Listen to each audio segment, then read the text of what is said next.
তুমি আসো, আমি বলছি। বৌদি, তুমি শ্রুতিকে কি বলেছো? বাসন মাজতে বলেছো? ভাই, আমার শরীরটা না একদম ভালো নেই, খুব খারাপ লাগছে, তাই শ্রুতিকে বললাম একটু বাসনগুলো ধুয়ে নিতে। বৌদি, আমার বউ কিন্তু কোনো কাজ করবে না, ও এখানে পড়াশোনা করতে এসছে, বুঝেছো? ভাই, এইভাবে কেন বলছো? এতদিন তো বাড়ির সমস্ত কাজ আমি করে এসেছি।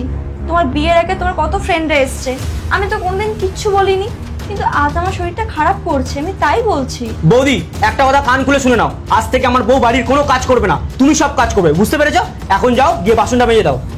ঠিক আছে, চলো, তুমি পড়তে বসবে।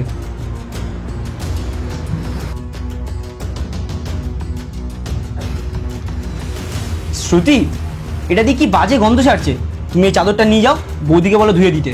আরে তুমি এটা কি বলছো? আরে তুমি কিছুক্ষণ আগেই বৌদিকে এতগুলো কথা শুনিয়ে আসলে, এখন যদি এটা নিয়ে যাই বৌদি কি ভাববে? এরকম বারবার বলা যায় নাকি? তুমি একটু বেশি দয়ালু হয়ে যাচ্ছ না? আরে ও ঘরের বউ, ওকেই সব কাজ করতে হবে। রাহুল, ঘরের বউ তো আমিও, আমি কোথায় কাজ করি তুমি বলো? তুমি এখানে এসেছো শুধু পড়াশোনা করার জন্য নাকি ঘরের কাজ করার জন্য? তুমি বেশি জ্ঞান দিও না, যাও এটা নিয়ে যাও, গিয়ে দিয়ে দাও, বলো ধুয়ে আনতে। আরে থাক না, আমি কাল কেচে দেবো ওখানে। শ্রুতি, তুমি এটা কিরকম ড্রেস পরেছো আর কোথায় যাচ্ছো? আমি কোথায় যাচ্ছি সেটা পরের কথা।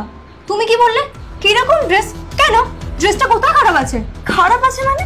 তুমি এরকম একটা ড্রেস পরে বাইরে যাচ্ছো, তোমার বর জানে? আমি কি পরছি, কোথায় যাচ্ছি সেটা আমার হাজবেন্ডের জানার কি আছে, বা তোমারই জানার কি আছে? আমি কি ড্রেস পরবো কি পরবো না, কোথায় যাবো না, সেটা আমার ব্যক্তিগত ব্যাপার। এর মধ্যে না তোমরা ইন্টারফেয়ার করো না, ওকে? একদম না, তুমি এই ড্রেসটা পরে বাইরে যাবে না। তুমি যদি এখন এই ড্রেসটা পরে বাইরে যাও, আমাদের বাড়ির কোনো সম্মান থাকবে? এই শোনো, আমার মান সম্মান নিয়ে না তোমাকে ভাবতে হবে না, আর আমি আবার নিজের মতন যাচ্ছি, এটা তোমার কি? এবার বুঝতে পারলাম আমার হাজবেন্ড কেন তোমায় এত অপমান করতো, এত খারাপ বিহেভিয়ার করতো। আরে করবেই তো, তোমার আগে নিজের আচরণটা দেখো। শোনো, তোমার সাথে এত কথা বলো না, আমার টাইম নেই, আমাকে লেট করিও না, আমি কিটি পার্টিতে যাচ্ছি, আমার দেরি হয়ে যাচ্ছে। শ্রুতি, আমি তো তোমার ভালোর জন্যই বলছিলাম।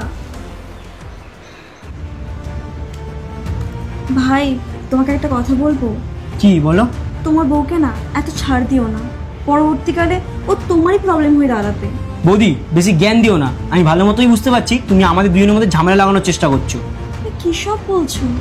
আমি তো তোমার ভালোর জন্যই বলছিলাম। দেখো, আমার ভালো তোমাকে বুঝতে হবে না, তুমি যাও, ঘরে অনেক কাজ আছে, ঘরের কাজ করো। ঠিক আছে।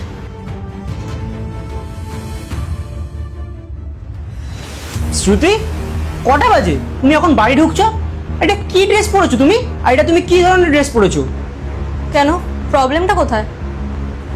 প্রবলেম মানে? কটা বাজে এখন? রাত 2টো বাজে। আমি তোমার জন্য বসেছিলাম যে একসাথে ডিনার করব, আর তুমি